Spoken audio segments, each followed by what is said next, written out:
Hello student, I hope आप सभी लोग अच्छे होंगे।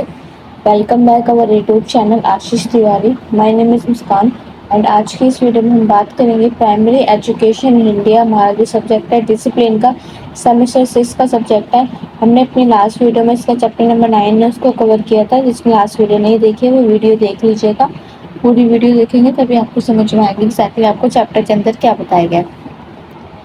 अगर कोई चैनल पे फर्स्ट टाइम विजिट कर रहा है तो चैनल को सब्सक्राइब कर लीजिए, जिससे आने वाली वीडियोस की जो अपडेट है वो आपको टाइम टू टाइम मिल सके। और डेली अपडेट्स के लिए आप हमारा व्हाट्सएप चैनल ज्वाइन कर सकते हैं, जिसकी लिंक आपको डिस्क्रिप्शन बॉक्स में दी गई है, वहाँ से जाकर आप ज्वाइन कर सकते हैं।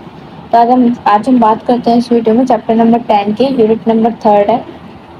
इस चैप्टर में हमें क्या बताया गया है तो इसके अधिगम उद्देश्य के बारे में देख लेते हैं। समावेशी जो शिक्षा होती है ना, उसके अवधारणा को, उसके महत्व को इसके अंदर हम समझेंगे।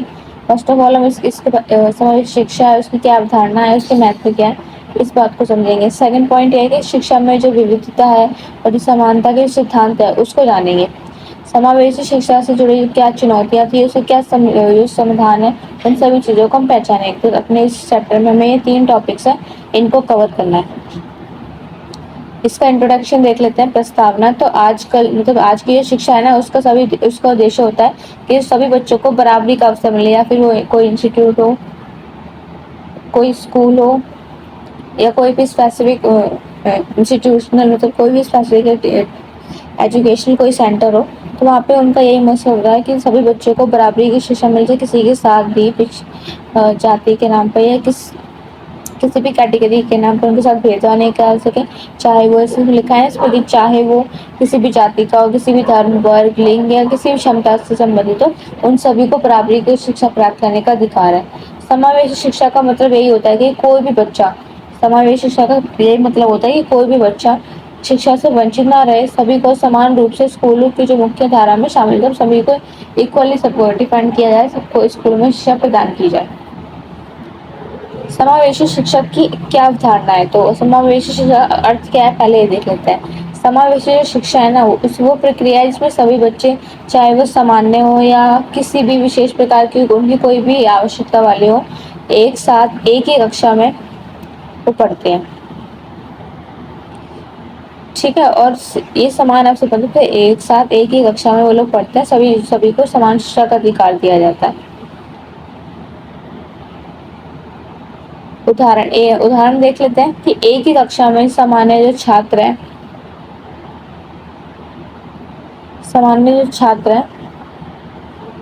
दिव्यांग बच्चे, वंचित समुदाय के बच्चे और जो लड़के लड़कियां, वो सभी एक साथ पढ़ते हैं। तो जो आप क्लासरूम ले लो, कि एक बहुत बड़ा एग्जाम्पल है कि वहाँ पे सारे बच्चे एक साथ पढ़ते हैं, वो लड़का है, लड़की हो, या वंचित वर्ग के समुदाय है, नॉर्मल कोई बच्चे हो, तो सभी जो बच्चे हैं वो साथ में अपनी जो एजुकेशन है उसको पूरा करते हैं। समावेशी शिक्षा की जो आवश्यकता है उसके क्या महत्व है, तो सभी बच्चों को शिक्षा का जो मौलिक अधिकार है वो दिया है। सामाजिक समानता और सहयोग की जो भावना है उसको उन्होंने बढ़ावा दिया है। वंचित वर्ग की जो मुख्य धारा है उसको ये लेकर आए हैं कि वंचित वर्गों को भी एजुकेशन प्राप्त करने का अधिकार है, सबके साथ उनको शिक्षा के अधिकार से वंचित नहीं किया जाएगा।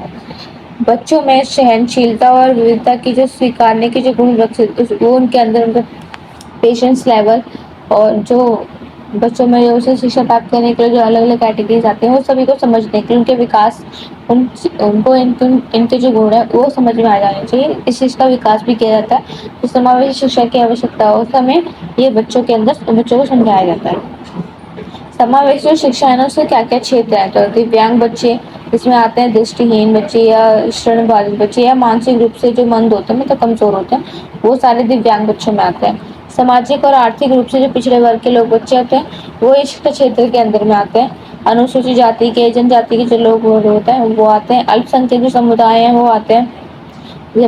बाल श्रमिक, बाल विवाह पीड़ित जो बच्चे होते हैं, जिनको मतलब बचपन से ही उन्हें काम दिया जाता है, और बाल विवाह जिनको बचपन में शादी कराती जाती है, तो वो पीड़ित बच्चे भी यहाँ पर अपने एजुकेशन को कंप्लीट करते हैं इसके द्वारा ही। लड़कियां विशेषकर जो ग्रामीण क्षेत्रों की होती है ना, स्पेशली वो लड़कियां। समावेशी शिक्षा, इसके लाभ क्या थे,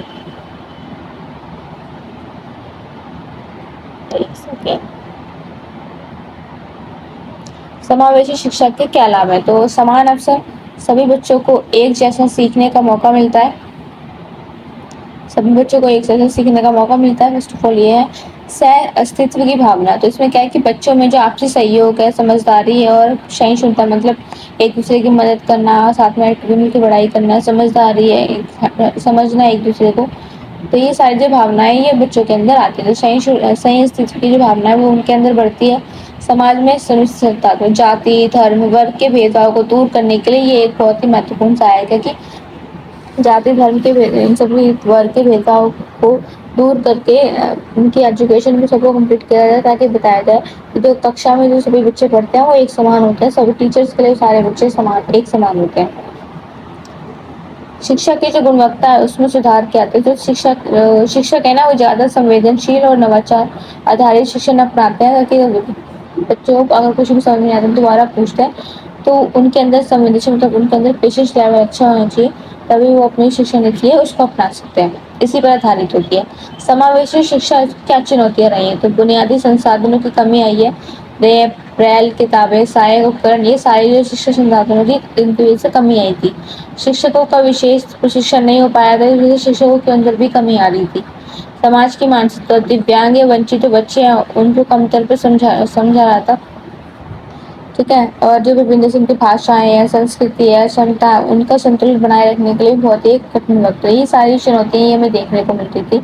वित्तीय और प्रशासनिक जो बाधाएं हैं वो सारी निकल के बाहर आ रही थी। तो प्रशासन द्वारा जो प्रॉब्लम्स क्रिएट हो रही थी वो सारी हमें इन सबका सामना करना पड़ता। राष्ट्रीय शिक्षा नीति 1920 में समावेशी शिक्षा में क्या योगदान था? तो नीति 2020 में शिक्षा का जो सार्वभौमिक, न्याय संगत और समावेशी बनाने के लिए इस नीति ने हमें बल दिया था, इसके ऊपर जोर दिया था। सभी वर्गों के जो बच्चे हैं उसकी गुणवत्ता युक्त शिक्षा प्रदान करने की इन्होंने बात की थी।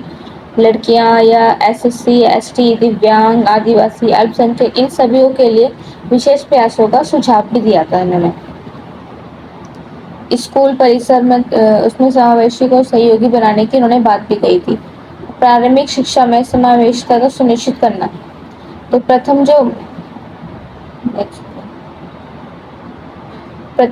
पूर्व प्राथमिक स्तर ही समावेशी वातावरण इसको बनाना बहुत जरूरी था।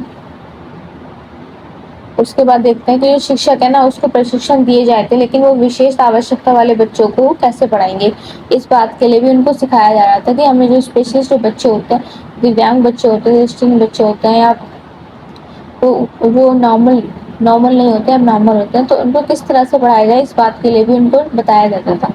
तो पूर्व प्राथमिक जो स्तर है इसमें समावेशी का जो वातावरण है इसमें बनाना बहुत जरूरी था, क्योंकि जो इसमें काफी सारे बच्चे स्ट्रेन बच्चे हैं उनको समझाना होता था, स्पेशली उनको ट्रीटमेंट देना पड़ता था। माता पिता को जागरूक करने के लिए, ताकि वो भी सहयोग करे, माता पिता को भी उन बच्चों की एजुकेशन उसके बारे में बताया जाता था, ताकि वो डेली अपडेटेड रहें। टीचर, मतलब इस प्राइवेट स्कूल में होता है ना कि टीचर्स डायरी में नोट लिख कर देती हैं, वहाँ से जो पेरेंट्स है वो उस नोट्स को पढ़ के साइन करके देते हैं, देखते हैं कि बच्चों को क्या होमवर्क दिया, उस पर ध्यान देते हैं, उनका होमवर्क कराते हैं। तो उनको भी अपने बच्चे के प्रति जागरूक होने की जरूरत है, ताकि वो भी हमारी जो बच्चे की एजुकेशन है उसमें हमारी हेल्प कर सके। खेल, कहानियाँ, गतिविधियाँ सभी बच्चे जो अनुकूल होते हैं सभी में इंटरेस्टेड होने चाहिए, ताकि वो मानसिक रूप से पूरी तरह से विकसित हो चुके हैं। कक्षाएं ऐसी हो जहाँ पे कोई भेदभाव ना हो, सभी का स्वागत हो, मतलब सारे जो बच्चे हैं वो टीचर्स के लिए इक्वल हो, वहाँ पे किसी के साथ भी कोई भेदभाव नहीं होना चाहिए। तो जो कक्षाएं हैं वो ऐसी होनी चाहिए। चुनौतियां और उनके समाधान क्या थे? तो शिक्षक प्रशिक्षित नहीं थे, मतलब समावेशी शिक्षा पर जो विशेष ध्यान प्रशिक्षण कार्यक्रम है ना वो नहीं कर पा रहे थे। संसाधनों की कमी आई थी।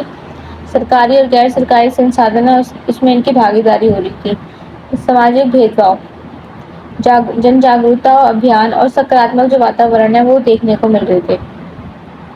बच्चों का आत्मविश्वास कम, तो प्रोत्साहन, सहयोग और सहायक जो उपकरण है उसके प्रयोग से इनके आत्मविश्वास में कमी आ रही थी। अलग अलग भाषाएं, संस्कृति, तो बहुभाषी शिक्षण सामग्री और सहायक संसाधन एक मेन कारण थी हमारी चुनौतियों का। सारांश, समावेशी शिक्षा है ना उसका उद्देश्य ये था कि सभी बच्चे भेदभाव से दूर रहकर, मतलब सभी बच्चे एक साथ कक्षा में आराम से अपनी एजुकेशन साथ में बैठ के पूरी करें। ये सिर्फ एक नीति नहीं थी, बल्कि ये समाज को न्यायपूर्ण, तो एक नीति नहीं थी, समाज को एक न्यायपूर्ण बनाना था कि सभी जो कक्षाएं हैं, कोई भी इंस्टीट्यूट वगैरह होगा, वहाँ पे सभी के लिए बच्चे समान है, एजुकेशन के लिए सबको समान अधिकार मिल जाता है, उसमें ना जाति के नाम पे भेजा जाता है, ना वर्ग के नाम पे, ना धर्म के नाम पर। सभी वहाँ पे बच्चे हैं वो सारे समान हैं।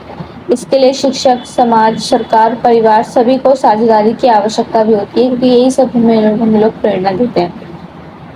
राष्ट्रीय शिक्षा नीति में 2020 में समावेशी शिक्षा है ना, उसको शिक्षा व्यवस्था की रीढ़ भी माना जाता है कि ये मेन रीढ़ थी, इसकी वजह से ये सारी चीजें पॉसिबल हो पाई थी। ठीक है, हमारा एक चैप्टर है ये कंप्लीट होता है। किसी का कोई डाउट है तो वो पूछ सकता है कमेंट बॉक्स में, और इसकी पीडीएफ आपको हमारे टेलीग्राम चैनल पर मिल जाएगी, जिसकी लिंक डिस्क्रिप्शन बॉक्स में दी गई है, वहाँ से जाकर आप ज्वाइन कर सकते हैं। अब मिलते हैं हमारी नेक्स्ट वीडियो में। Thank you for watching.